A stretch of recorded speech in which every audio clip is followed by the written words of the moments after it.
आज हम जिस विशेष नक्षत्र के बारे में बात करने जा रहे हैं वो है कृत्तिका नक्षत्र।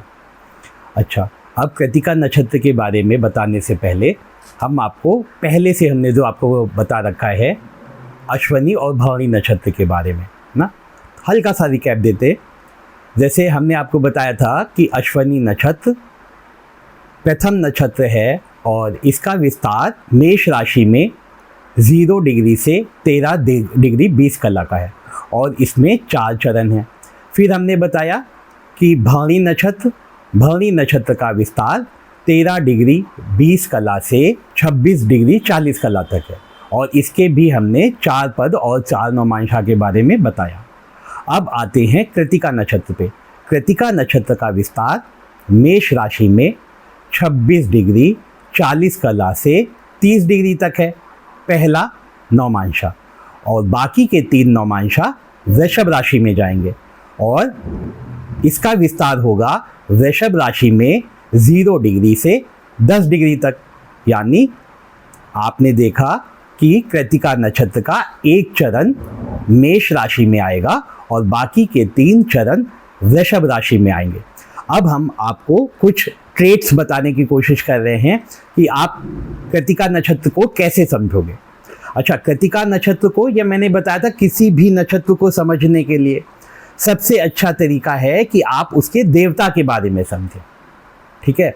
अच्छा, जैसे कृत्तिका नक्षत्र का पहला चरण आपने देखा कि मेष राशि में होता है 26 डिग्री 40 कला से 30 कला तक। ठीक है।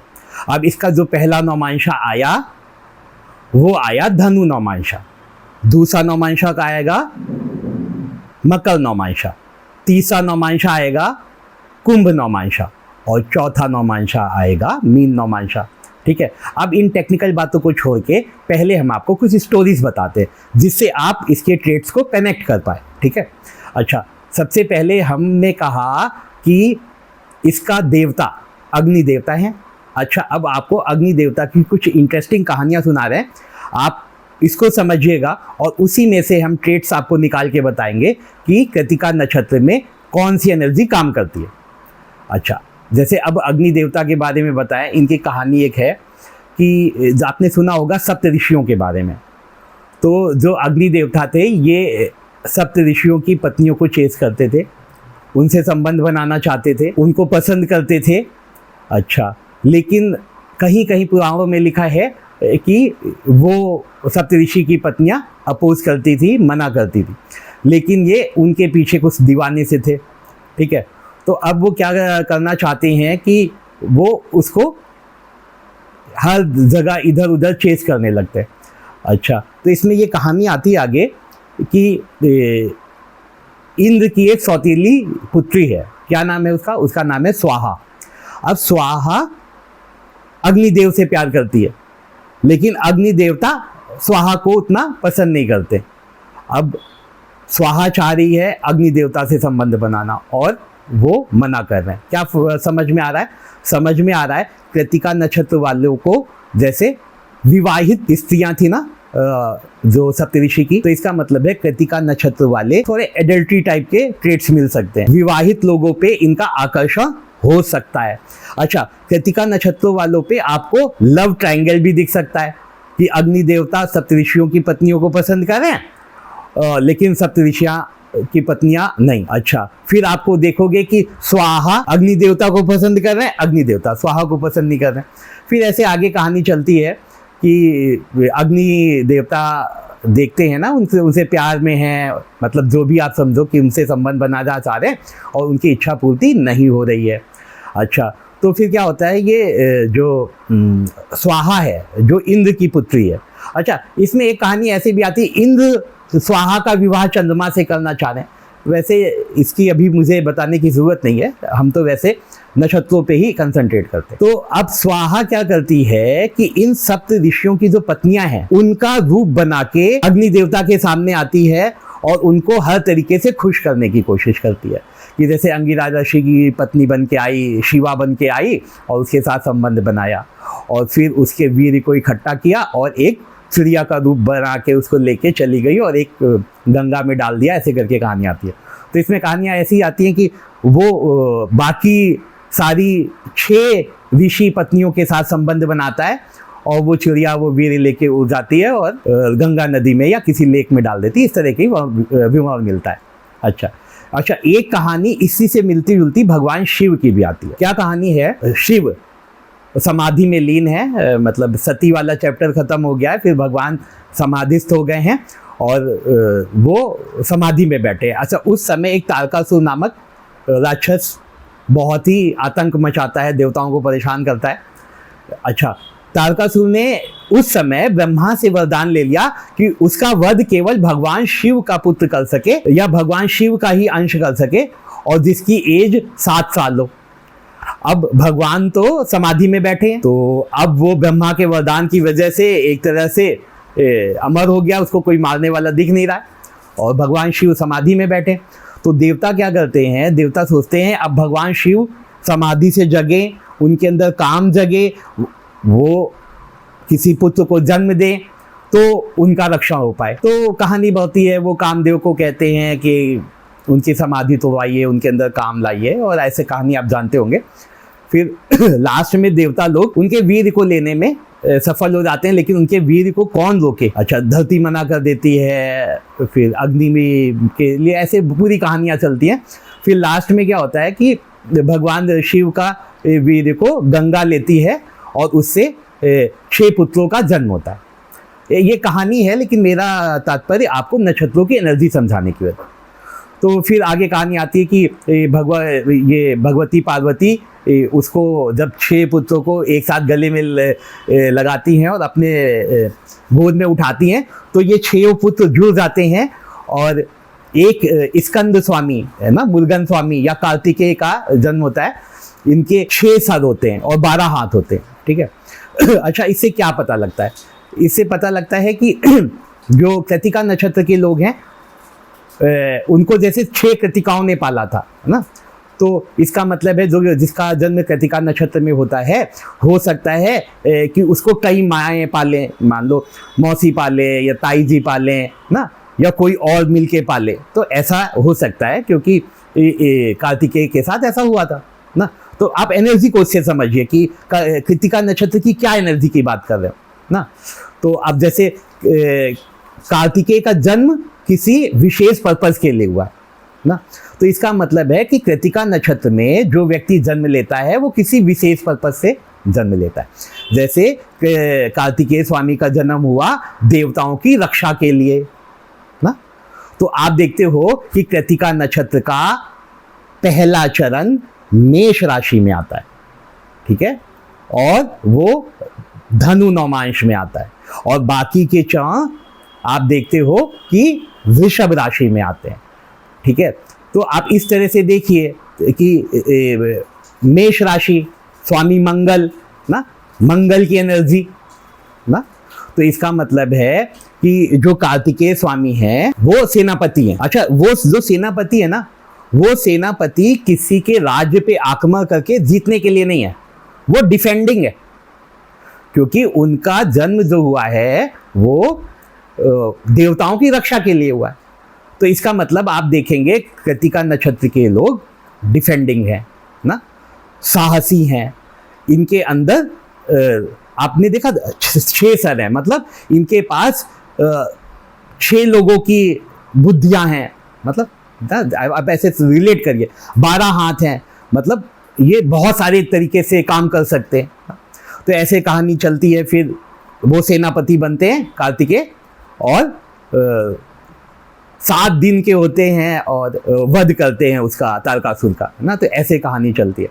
तो अच्छा, अब इससे आपको देखिए बातें कि वो सेनापति हैं, उनके अंदर साहस है, तो उनका जन्म किसी विशेष पर्पज से हुआ है। तो ये सारे ही बातें कृतिका नक्षत्र के ट्रेट्स में आ जाएंगी। अच्छा, अब देखिए कि जैसे इसमें कहानी आती है कि अगर कृतिका नक्षत्र का कोई जातक है तो हो सकता है कि उसके छोटे भाई बहन की शादी उससे पहले हो जाए ना। अच्छा, इस बात को कैसे रिलेट कर रहे हैं हम, देखिए। अब जैसे आपने कहानी सुनी होगी कि कार्तिकेय स्वामी का जब समय होता है तो वो विवाह की बात आती है, तो अब कहते हैं किसका विवाह पहले होगा, तो बात आती है जो भी पृथ्वी का भ्रमण करके पहले आ जाएगा उसका विवाह पहले होगा। तो कार्तिकेय स्वामी अपने मोर पे बैठ के चले जाते हैं अपनी पृथ्वी का चक्कर लगाने। अच्छा, वो गणेश भगवान क्या करते हैं, तब तक अपने माता पिता के चक्कर लगाते हैं और फिर कहानी आती है कि हाँ उन्होंने पूरी पृथ्वी का चक्कर लगा लिया सिंबॉलिक, तो पहले ही उनकी शादी हो जाती है गणेश भगवान की। अच्छा, जब वो कार्तिकेय स्वामी लौट के आते हैं तो देखते हैं अरे भाई इनकी शादी हो चुकी है ना, तो ये थोड़ा नाराज़ भी होते हैं। अच्छा, आप देखिए कार्तिकेय स्वामी मोर पे बैठ के गए, तो कृतिका नक्षत्र के सिंबल में मोर भी आएगा। अच्छा, जैसे आप देखो इसी से ट्रेट्स निकालो आप कि जैसे कृतिका नक्षत्र है तो जो आप देखोगे कि कृतिका नक्षत्र, इसके बाद हम जब बताएंगे तो रोहिणी नक्षत्र की बात करेंगे, तो रोहिणी नक्षत्र से 27वां है कृतिका नक्षत्र। अब आपको मैं आगे रोहिणी नक्षत्र बताऊंगा, लेकिन उसी को मैं कुछ मेरे मन में आया तो मैंने कहा आपको रिलेट कर दें कि अब देखो कृतिका नक्षत्र का सिंबल क्या है। कृतिका नक्षत्र का सिंबल है धारदार वस्तु, धारदार कटार या धारदार तलवार। अच्छा, तो जो भगवान कृष्ण हैं उनका जन्म हुआ था रोहिणी नक्षत्र में, तो किसी भी नक्षत्र से जो 27वां नक्षत्र होता है वो उसका सबसे ज़्यादा अच्छा नक्षत्र होता है। और अगर किसी का मान लीजिए कि रोहिणी नक्षत्र है तो उसका जो बेस्ट फ्रेंड होगा, जो उसके लिए बियॉन्ड द काम कर सकता है, वो कृतिका नक्षत्र का होगा ना। तो ये मैं आपको बीच में इसलिए बता रहा हूँ कि मैं आगे नक्षत्रों के बारे में बताता रहूँगा और रिलेट करता रहूँगा। तो आप देखो भगवान कृष्ण के पास सुदर्शन चक्र है, धारदार हथियार। भगवान कृष्ण मोर पंख लगाते हैं ना, कृतिका नक्षत्र का सिंबल मोर। तो इस तरह से रिलेट करके आप देख सकते हो, नक्षत्रों की एनर्जी को समझ सकते हो। अब जैसे कार्तिकेय स्वामी के बारे में बताया गया कि वो बहुत ज़्यादा सुंदर थे, बहुत सुंदर थे और बहुत शक्तिशाली थे। अच्छा, किसी वजह से आपने देखा कि वो शादी हो गई तो वो नाराज़ होके वो श्री शैलम पर्वत है वहाँ पे चले गए। अच्छा, तो बहुत दिनों तक वो वापस नहीं आते हैं, तो माता पार्वती और भगवान शिव उनसे मिलने जाते हैं। और आपने देखा होगा कि जो श्री शैलम पे भगवान शिव अर्जुन के रूप में और माता पार्वती मल्लिका के रूप में स्थापित है। तो वहाँ जाते हैं, फिर बातें होती हैं और फिर चीज़ें सही होती हैं। अच्छा, इससे आप कहानी सुनाने का क्या मतलब है? इसका मतलब ये है कि जो कृतिका नक्षत्र के लोग हैं वो शुरू में हो सकता है कि अपने माता पिता से दूर चले जाए। जैसे कलयुग में आप देखो आजकल के रिच फैमिलीज में क्या होता है, वो बच्चों को क्या शुरू में कहीं हॉस्टल भेज दिया पढ़ने, फिर उसने अपनी पढ़ाई की, फिर बिजनेस की, स्टडीज़ के लिए विदेश भेज दिया, मतलब माता पिता से दूर हो गया ना, किसी विशेष पर्पज़ के लिए, विशेष पर्पज़ के लिए। तो इससे हमने क्या देखा? हमने देखा कि हाँ, हो सकता है कि शुरुआत में ये बच्चा किसी भी वजह से माता पिता से दूर चला जाए। जैसे कार्तिकेय स्वामी दूर चले गए, कुछ नाराज़ होकर भी चले गए। अच्छा, कहाँ चले गए? वो साउथ डायरेक्शन में गए। इसका मतलब है कि जो कृतिका नक्षत्र के लोग होते हैं वो अपने बिजनेस को एक्सपेंड करने के लिए ना, या अपने किसी भी काम को एक्सपेंड करने के लिए ये साउथ डायरेक्शन में जा सकते हैं। यहाँ से लॉजिक निकालते हैं। अच्छा, जो कृतिका नक्षत्र के लोग होते हैं वो जैसे सेनापति है ना, तो हो सकता है किसी कंपनी का सीईओ हो ना, जो कंपनी को पूरा संभालता हो, तो ये भी ट्रेड्स उससे आता है। जैसे हमने बताया कि कार्तिकेय स्वामी बहुत ही समझदार थे और बहुत ही ज्ञानी भी थे। एक ऐसी कहानी भी आती है कि कार्तिकेय स्वामी ने बहुत लोगों से शिक्षाएं भी ली हैं। तो जैसे ब्रह्मा से उन्होंने ओंकार की शिक्षा ली, फिर ओंकार एक सूत्र टाइप का है, तो उस सूत्र की व्याख्या उन्होंने ब्रह्मा जी ने की, मान लो कि 1000 श्लोकों में की ना। तो फिर लेकिन कार्तिकेय स्वामी उससे संतुष्ट नहीं हुए। फिर उन्होंने भगवान शिव ने ओंकार शब्द की व्याख्या की, मान लो 10,000 शब्दों में की, तो उन्होंने उससे भी संतुष्ट नहीं हुए। फिर उन्होंने उससे आगे उसको समझा जाके ना। तो इसका मतलब ये है, जो कृतिका नक्षत्र के लोग होते हैं वो काफ़ी एनालिटिकल हो सकते हैं और चीज़ों को काफ़ी दूर तक जाके समझ सकते हैं, उसको गहराई तक समझने की कोशिश करते हैं, किसी चीज़ की बहुत अच्छी व्याख्या कर सकते हैं कृतिका नक्षत्र के लोग। अच्छा, आप देखिए जैसे अग्नि है, अग्निदेव हैं। अब अग्निदेव के सिंबल में क्या दिखाते हैं, कहते हैं कि उनके एक हाथ में जलता हुआ भाला है, ठीक है, उनके 3 पैर हैं। इससे क्या समझ में आता है, इससे समझ में आता है जैसे जलता हुआ भाला है। जैसे कृतिका नक्षत्र के लोग जो जेवलिंग थ्रो होता है ना, वो कर सकते हैं, हाँ कर सकते हैं। अच्छा, अग्नि का मतलब क्या होता है, अग्नि आपको प्रकाश भी देती है और अग्नि जलाती भी है। तो इसका मतलब है जो कृतिका नक्षत्र के लोग हैं, अब अग्नि से आप क्या कर सकते हो, खाना बना सकते हो। तो अग्नि जो कृतिका नक्षत्र के लोग हैं वो उनका खाने पीने का शौक होता है। आपने देखा कि अग्नि की 6 जीवाएं हैं। 6 जीवा मतलब हर जीवा पे टेस्ट बड्स, तो मतलब कि जैसे कृतिका नक्षत्र का कोई व्यक्ति है तो वो अच्छा शेफ हो सकता है, क्योंकि जैसे मान लीजिए आप कृतिका नक्षत्र के हो और आप किसी रेस्टोरेंट में जाते हो, कुछ यूनिक सा खाते हो, तो आपके अंदर ये एनालिटिकल पावर है कि आप समझ जाओगे इसमें क्या क्या चीज़ पड़ा है ना, इसमें क्या क्या चीज़ मिला के बना गया है। तो इनका टेस्ट बड बहुत अच्छा होगा, आप ऐसे समझ सकते हो। 6 जीव्याएँ हैं, हो सकता है इनको मल्टी लैंग्वेज की जानकारी हो सकता है ये। तो आप क्या करो, देवता के ट्रेट्स को पकड़ो, इसमें जैसे आप अग्नि के ट्रेट्स को पकड़ो ना, और कार्तिकेय के ट्रेट्स को पकड़ो, तो आप कृतिका नक्षत्र को ज़्यादा अच्छी तरीके से समझ पाओगे। जैसे कि हमने देखा कि कृतिका नक्षत्र का स्वामी सूर्य है और ये अग्नि है, इसका देवता अग्नि है, और अग्नि प्योरिटी है, मतलब किसी भी चीज को प्योर कर देती है, ट्रांसफॉर्म कर सकती है प्योरिटी लाके। तो जैसे आप मान लो कि हवन होता है, उसमें अग्नि प्रज्वलित होती है, आप उसमें क्या करते हो कि आहुतियां देते हो, क्या कहते हो, ओम भूर्भुवः स्वाहा तत्सवितुर्वरेण्यम भर्गो देवस्य धीमहि धियो यो नः प्रचोदयात् स्वाहा। क्या मतलब हुआ, मतलब ये हुआ जो कृतिका नक्षत्र के लोग हैं, देवता अग्नि, ठीक है, स्वामी सूर्य ना, तो ये सूर्य का भी मंत्र है। अच्छा, अब अग्नि ने क्या किया, आपने जो भी हविष्य डाला, जो भी आहुति डाली, उसको उसके संबंधित देवताओं को पहुंचा दिया। क्या समझ में आया, इससे समझ में आया जो कृतिका नक्षत्र के लोग हैं उनका काम चीजों को सही जगह पे पहुंचाने का भी हो सकता है। जैसे आप कलयुग में मैनिफेस्ट करो कि जैसे जो भी लोग ट्रांसपोर्टेशन के काम में हैं ना, आजकल जैसे स्विगी है, जोमेटो है, ब्लिंकिट है, क्या कहते हैं, जिसकी वस्तु जिसके लिए होती है उसको वहां तक पहुंचाते हैं सावधानीपूर्वक ना। तो इस तरह के ट्रेड्स उसके हो सकते हैं, हाँ हो सकते हैं। अच्छा, जैसे मैंने कहा इनके टेस्ट बड ज़्यादा हैं, जीव्या 6 हैं, तो सेफ हो सकते हैं, हाँ। अच्छा, आजकल कुछ ऐसी भी जॉब्स है ना जिसमें टेस्टर होते हैं, टी टेस्टर होता है, वाइन टेस्टर होता है, इस तरह की जॉब कर सकता है, हाँ कर सकता है। तो आप देखिए कि नक्षत्र की एनर्जीज को समझने की कोशिश करिए और उसको कलयुग में आप कैसे मैनिफेस्ट कर सकते हो ना, आप इन चीज़ों को देखने की कोशिश करिए।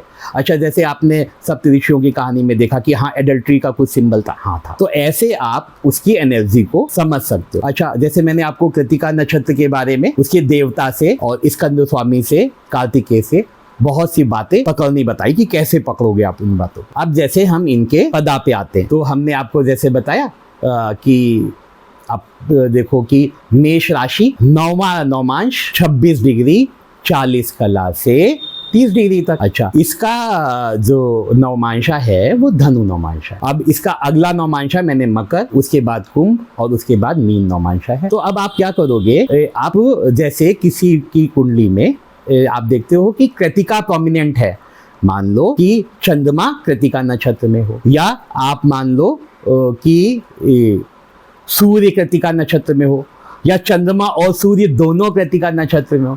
अच्छा, जैसे मान लो चंद्रमा और सूर्य दोनों कृतिका नक्षत्र में हो, आप एक बात को समझो कि जैसे कृतिका नक्षत्र में है, कृतिका नक्षत्र में है स्वामी सूर्य, ठीक है, उस पे सूर्य और मंगल दोनों बैठे हैं कृतिका नक्षत्र में। इसका मतलब है कि ये शासन से संबंधित काम कर सकता है, गवर्नमेंट से संबंधित काम करता है। सूर्य शासन है ना, जैसे मैंने कहा स्टेट गवर्नमेंट के लिए चंद्रमा देखते हैं, सेंट्रल गवर्नमेंट के लिए सूर्य देखते हैं। तो आप ऐसे समझ सकते हो कि कृतिका नक्षत्र के इस चरण में ये ग्रह हैं, तो ये ऐसे वर्क कर सकते हो, आप ऐसे निकाल सकते हो। तो कौन सा ग्रह किस पदा में है, तो उससे आप चीज़ों को निकाल सकते हो। अब जैसे कि मैं आपको कुछ और बताऊं नक्षत्रों के बारे में, नक्षत्रों की एनर्जी के बारे में। जैसे आजकल सबसे ज़्यादा लोगों का क्वेश्चन क्या आता है, कहता है कि काम क्या करेंगे, जॉब क्या करेंगे ना। इसको निकालने के लिए आप क्या करते हो, आप देखो 10th हाउस देखते हो, लगन से 10वां देखते हो, चंद्रमा से 10वां देखते हो, सूर्य से 10वां देखते हो ना, दशमांशा चार्ट देखते हो ना। अच्छा, ये चीज क्या आप नक्षत्र से भी निकाल सकते हो? हाँ, नक्षत्र से भी निकाल सकते हो। अब नक्षत्र से निकालने को देखो मान लो कि आपका कृतिका नक्षत्र है, तो मान लो कि कृतिका नक्षत्र का जैसे मैंने बताया कि पहला पदा मेष राशि में आता है ना। अच्छा, तो अब आप ये देखो कि जो मेष राशि में आने वाला कृतिका नक्षत्र का नौमांशा है वो धनु नौमांशा है। अब ये क्या काम करेगा, अब ये निकालना है, तो आप धनु नौमांशा से 10वां देखो कौन सा नौमांशा आएगा। तो अब जब धनु नौमांशा से 10वां देखोगे तो धनु, मकर, कुंभ, मीन, वृष, मीन, फिर मेष, वृषभ, फिर वृषभ, मिथुन, कर्क, सिंह और कन्या। इसका मतलब है धनु नौमांशा से जो 10वां नौमांशा आएगा वो कन्या आएगा। इसका मतलब है कि आप अब रिलेट करना सीखे। मेष राशि मंगल की एनर्जी, फिर आपने देखा कि जो नौमांशा है वो धनु नौमांशा यानी बृहस्पति। अच्छा, अब इससे जो 10वां देखा कन्या नौमांशा मतलब बुध। कन्या नौमांशा मतलब एनालिटिकल, ट्रांसपोर्टर। ट्रांसपोर्टर कैसे कि जैसे आप कन्या राशि का सिंबल देखोगे तो नाव पे लड़की बैठी तो ट्रांसपोर्टेशन दिखा रहा है, तो इसका मतलब ये एनालिटिकल होगा। ये जो जॉब करेगा उसमें एनालिटिकल जॉब करेगा या ट्रांसपोर्टेशन का जॉब करेगा। आप ऐसे निकाल लोगे ना। अब जैसे छठा भाव, छठा राशि, इसका मतलब है जितनी भी कॉल सेंटर होते हैं, हेल्पलाइन होते हैं, 112, 100, 101 ना, कॉल सेंटर, हेल्पलाइन, सारे काम ये कर सकता है, क्योंकि ये आप देखिएगा कि धनु नौमांशा से 10वां नौमांशा कन्या नौमांशा है। तो ये थोड़ा सा हाई लेवल का है, अभी हो सकता है कि नए लोग ना समझ पाएं, कोई बात नहीं, मैं ऐसे आपको बताता रहूँगा। तो आप इसे रिलेट करना सीखो। मेरा काम है कि आपको रिलेट करना समझाना, ठीक है। ऐसे ही आप कुछ भी देख सकते हो, जो भी नौमांशा है उसमें से देख लो कि उससे 5वां देख लो, लव अफेयर, संतान के लिए देख लो, पत्नी के लिए देखना है तो 7वां देख लो ना, सोशल सर्किल वगैरह देखना है ना तो 11वां देख लिया। तो इस तरह से आप देख सकते हो, ये भी एक तरीका है, ये भी एक तरीका है नक्षत्रों की एनर्जी को समझते हुए प्रिडिक्शन करने का। तो आप पहले से भी निकालते हो, ये भी ट्राई करके देखो, लगेगा। आप ये समझ लो जो ब्रह्मांडी ऊर्जा है, जो ब्रह्मांड की एनर्जी है वो लगेगी ही। अच्छा, जैसे मैंने बताया कि अग्नि क्या है, अग्नि प्योरिटी लाती है। तो अब जहां भी प्यूरिफिकेशन दिखेगा आप कृतिका नक्षत्र दिमाग में ला सकते हो। जैसे हमारे घर में बहुत सारे स्नेक प्लांट लगे हुए हैं। अच्छा, स्नेक प्लांट क्या करता है, एयर को प्योर करता है, कृतिका नक्षत्र। अच्छा, आपके घर में आरओ लगा हुआ है, क्या करता है, प्योर करता है, कृतिका नक्षत्र। अच्छा, तो आप इस तरह से चीज़ों को रिलेट करना सीखिए। आप इस तरह की कोशिश करोगे तो आप नक्षत्रों की एनर्जीज को अप्लाई करना सीख पाओगे। अभी एक मुझे और कहानी याद आ गई, आप उसको रिलेट कर सकते। जैसे मैंने आपको बताया था कि कार्तिकेय स्वामी एक बार माता पिता से रुष्ट होके साउथ डायरेक्शन में श्री शैलम पर्वत पे चले जाते हैं। अच्छा, तो एक कहानी और है जो महाभारत से है। तो उस महाभारत की कहानी में क्या होता है, आपने सुना होगा, पांडवों को खांडव वन मिला था। तो वो कहते हैं अग्नि से कि आप अपनी भूख मिटाओ और ये पूरा जंगल जला के नष्ट कर दो। तो उसमें भगवान कृष्ण होते हैं और अर्जुन ऐसा अग्नि से कहते हैं। अच्छा, अब होता क्या है, उसमें एक तक्षक सांप रहता है। जो तक्षक है वो इंद्र का मित्र है। तो वो जब अग्नि उसको जलाने की कोशिश करती है तो इंद्र क्या करते हैं, बारिश कर देते, बार बार बुझ जाए। अच्छा, इंद्र कौन है, इंद्र अर्जुन के पिता है, आपको मैंने पिछली कहानियों में भी बताया। तो आप देखो कि अर्जुन और भगवान कृष्ण जंगल को अग्नि से नष्ट करवाना चाह रहे हैं कि वहाँ पे डेवलपमेंट करना है उन्हें, और उनका इंद्र का मित्र रहता है और वो बार बार बारिश करते हैं। क्या समझ में आ रहा है, मतलब हो सकता है कि कृतिका नक्षत्र वालों का अपने पिता के मित्र से भी कोई विवाद हो। अब कहानी से निकालो, कहानी से निकलता है इसका ना पिता पुत्र में मनमुटाव हो सकता है, हाँ हो सकता है, कहानी से निकल रहा है। तो इस तरह से आप एनर्जी को पकड़िए। जो भी आप पुराण में कहानी पढ़ते हो, महाभारत की कहानी पढ़ते हो, जो शास्त्रों में कहानियां लिखी हैं वो हमारे ऋषियों ने क्या डिकोड किया है, नक्षत्रों की एनर्जी डिकोड की है। हम वहां से उसको बाहर समझने की कोशिश करते हैं कि कौन सी नक्षत्र की क्या एनर्जीज आ रही हैं। अब जैसे मैंने प्योर कहा कि ये हर चीज़ को प्योर करने की क्षमता रखता है। अग्नि है, आप जो भी चीज़ डालते हो उसको वो प्योर कर देती है। तो इस तरह आप कृतिका नक्षत्र के बारे में जैसे देख रहे हैं, तो आपने सूर्य को देखा। अच्छा, कृतिका नक्षत्र का स्वामी सूर्य है, इससे एक ट्रेट ये निकल के आता है कि ये लोग ना राजा की तरह जीते, ये लोग स्वतंत्र जीवन जीना चाहते हैं, इनको टोका टाकी बिल्कुल पसंद नहीं है कृतिका नक्षत्र वालों को। अच्छा, अच्छे कपड़ा पहनेंगे, लग्जरी एंजॉय करेंगे, महंगी चीजों का शौक होगा। सूर्य स्वामी है तो सूर्य के ट्रेड्स भी तो आएंगे ना। फिर अग्नि के जो ट्रेड्स हैं वो भी आ रहे हैं, और जो स्कंद स्वामी कार्तिकेय के ट्रेड्स हैं वो भी आ रहे हैं ना। तो इस तरह से आप कृतिका नक्षत्र को समझने की कोशिश करिए। अच्छा, जैसे आप देखो कि अग्नि के बारे में जैसे मैंने आपको सारी बातें बताई, उसके ट्रेड्स को पकड़ा।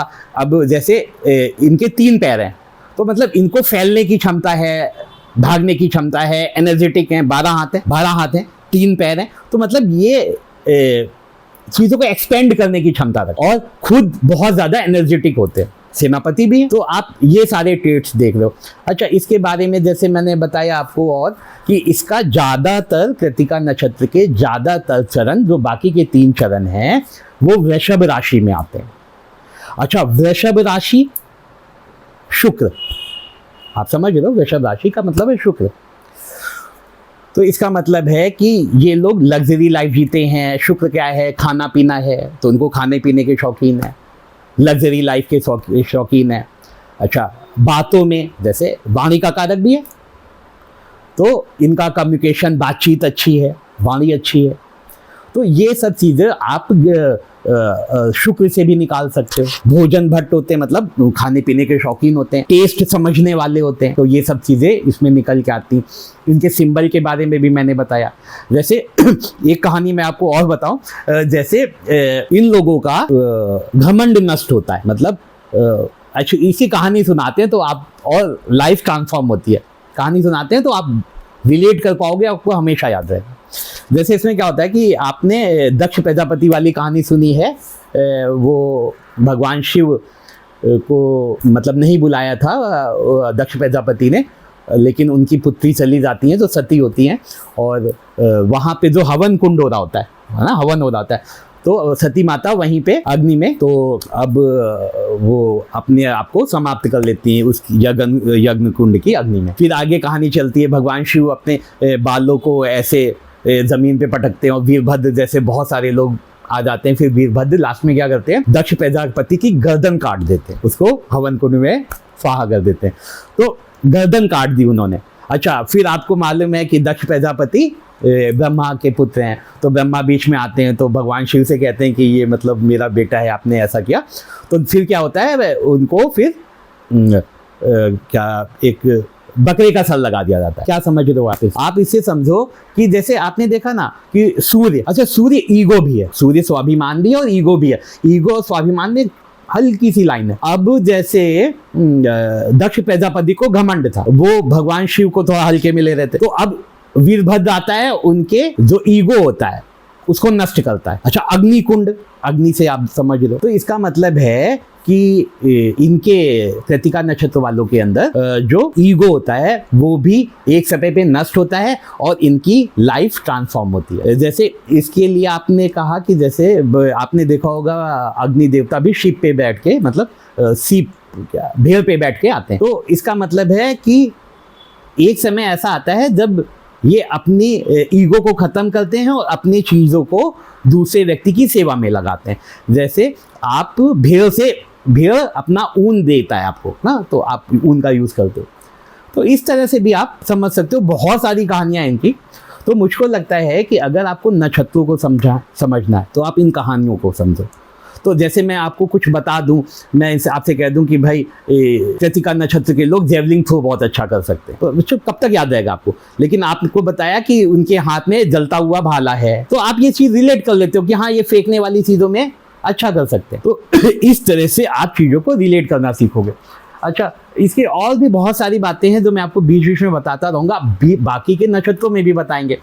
जैसे अब इनका जैसे गण क्या है, इनका गण है राक्षस। अच्छा, तो राक्षस क्या है? राक्षस एक शब्द है, एक सूत्र है, इससे बहुत सारी चीजें जानी जा सकती है। जैसे राक्षस है, इसका मतलब ये अपने इसके सींगें लगी हैं, जरूरी नहीं है कि हंस रहा है, कि इसके जो है नाखून बड़े हुए हैं, कि देखने में खराब है, ऐसा नहीं होता। राक्षस गण के लोग भी सुंदर हो सकते हैं। आप राक्षस को इमेजिन मत कर लो, राक्षस गण है, इसकी कुछ प्रॉपर्टी है। प्रॉपर्टी क्या है? जैसे आप देखो, महान तप करने वाले कौन होते हैं? राक्षस। देवता उतना तप नहीं कर पाते, राक्षस कर लेते हैं। शक्तिशाली कौन है? राक्षस। राक्षस ज्यादा शक्तिशाली है, ज्यादा तपी है। अच्छा, इसमें गड़बड़ क्या है? ये लोग जैसे अपने फायदे के लिए, अगर उनका फायदा हो रहा है, किसी का नुकसान हो रहा है, तो वो कर देंगे।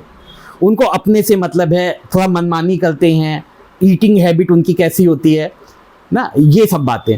तो जब नक्षत्रों में, जैसे वारामिहिर ने कहा वह जातकम में कि मैं सूर्य का उपासक वरा, जो भी शास्त्र की रचना कर रहा हूँ उसको व्यक्तियों को बहुआयाम में समझना चाहिए। एक ही शब्द के बहुत सारे अर्थ हो सकते हैं, उसमें जाके उसको समझने की कोशिश करनी चाहिए। तो इस तरह से समझिए। अब देखिए, जैसे ये लोग, आपने देखा कि इनको 6 माहों ने पाला, तो मैंने बताया ऐसे ऐसे हो सकता है। तो ये अगर किसी का कृतिका नक्षत्र है, तो आजकल के कलयुग में देख लो कि जैसे क्रश होता है ना, बच्चों के पालन करते हैं, नैनी होती है जो बच्चों का पालन करती है ना, तो फॉस्टर मदर है। इस तरह के प्रोफेशन में भी आप हो सकते हो, तो यहाँ से भी आप प्रोफेशन निकाल लो।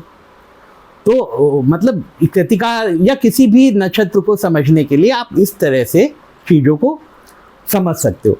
अच्छा, जैसे मैंने आपसे बताया था ये प्योरिटी का कारक है, और मैंने आपको मंत्र शुरू में क्या बताया? ओम भूर्भुवः स्वाहा। तो इसका मतलब है, अगर कृतिका नक्षत्र वालों की रेमेडी दी थी मैंने, शुरुआत में ही रेमेडी दे दी, कृतिका नक्षत्र वालों को गायत्री मंत्र का जाप करना चाहिए। गायत्री मंत्र का जाप करिए, ये बेस्ट रेमेडी है कृतिका नक्षत्र वालों के। आप इससे चीज़ों को भी रिलेट कर सकते हैं। जैसे कृतिका नक्षत्र के बारे में हम आपसे बात कर रहे हैं, तो आप देखिए कि जैसे देखा ना कि इनके वीर को गंगा माँ ने अलग अलग लिया और ऐसे कार्तिकेय स्वामी का जन्म हुआ। तो इसका मतलब है, आजकल कलयुग के समय में जैसे IVF है ना, सेरोगेसी है ना, कृतिका नक्षत्र से लिंक्ड है।